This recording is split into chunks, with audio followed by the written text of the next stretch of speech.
Assalamualaikum. Welcome back to my channel Aisha Irfan Vlogs. Hi guys, how are you?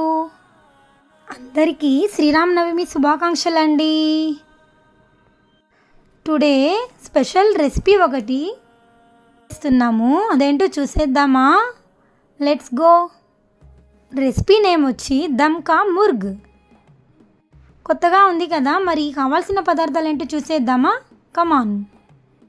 1 kg chicken, fried onions, garam masala, dhania masala, chillies, ginger garlic paste, ఇంకా mutton masala, salt, పుదీనా, dhania powder, ఇంకా కాజు, పచ్చి కొబ్బరి paste అండి.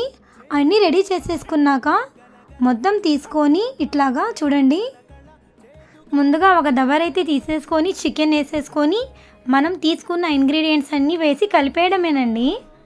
చాలా easy process, మీరందరూ ఖచ్చితంగా try చేయండి. చూశారు కదా, చూడడానికి చాలా చక్కగా కనిపిస్తుంది. మరి నాకైతే చూస్తుంటేనే నోరు ఊరిపోతుంది ఆ కలిపే విధానం. మరి చూడండి, అన్నీ వేసేసి కలిపేయడమే, చాలా యమ్మీగా ఉంటుంది.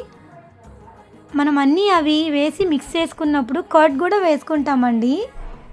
కర్డ్ కూడా వేసుకొని చక్కగా కలిపి పెట్టేసుకోవాలి. చూసారు కదా, బాగా కలిపి పెట్టేసుకోవాలి. చూడండి, కలిపేసి బాగా మ్యాగ్నేట్ చేసి పెట్టుకోవాలి. అంటే ఒక 1 అవర్ మనం అలా కలిపి పెట్టేస్తే అది మసాలా అంతా బాగా ముక్కలకి పట్టేస్తుంది అన్నమాట. మనము కుక్ చేసుకున్నప్పుడు చాలా బాగుంటుంది.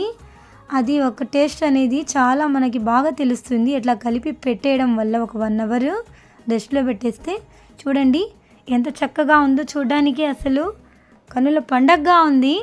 చూశారు కదా, ఈ విధంగా బాగా కలిపేయాలి. మరి ఇంకేంటండి, శ్రీరామనవమి శుభాకాంక్షలు అందరికీ. గాయ్స్ చెప్పండి ఇంకా విషయాలు, ప్లీజ్ కమెంట్ చేయండి. వీడియోస్ చూస్తున్నారు, లైక్ చేయండి, సబ్స్క్రైబ్ చేయండి గాయ్స్. ఓకేనా? Please subscribe all of you.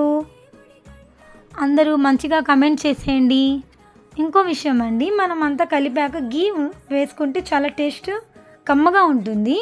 చూశారు కదా, ఇట్లాగా రుచికరంగా ఉంటుంది గీ వేసి కలిపి పెట్టినప్పుడు అండి.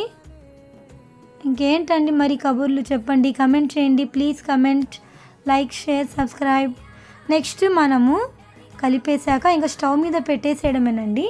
స్టవ్ మీద పెట్టేటప్పుడు మనము లో ఫ్లేమ్లో పెట్టాలి, ఎందుకంటే కాజు మసాలా పేస్ట్ వేసాం కాబట్టి అది కింద అంటుకోకుండా అట్లా ఉంటుందండి. చాలా బాగా కుదురుతుంది. ఈ విధంగా ట్రై చేయండి, ఈజీనండి. పేరు విని కష్టంగా ఉంటుందేమో అనుకోకండి. దమ్ కా ముర్గ్. అబ్బా, రెడీ అయిపోయిందండి. చూడండి, మాకైతే అసలు అబ్బా రెడీగా ఉన్నాము. చూడండి, చాలా బాగా వచ్చింది. ఇట్లాగా చిక్కగా వచ్చేటట్టుగా మనము దాన్ని కుక్ చేసుకోవాలి. మరి అదండి సంగతులు. రెసిపీ రెడీ అయిపోయిందండి. మీరందరూ చూస్తున్నారు, ఒక షేర్ అండ్ సబ్స్క్రైబ్ చేస్తే నా ఛానల్ ముందుకెళ్తుంది. సపోర్ట్ మీ.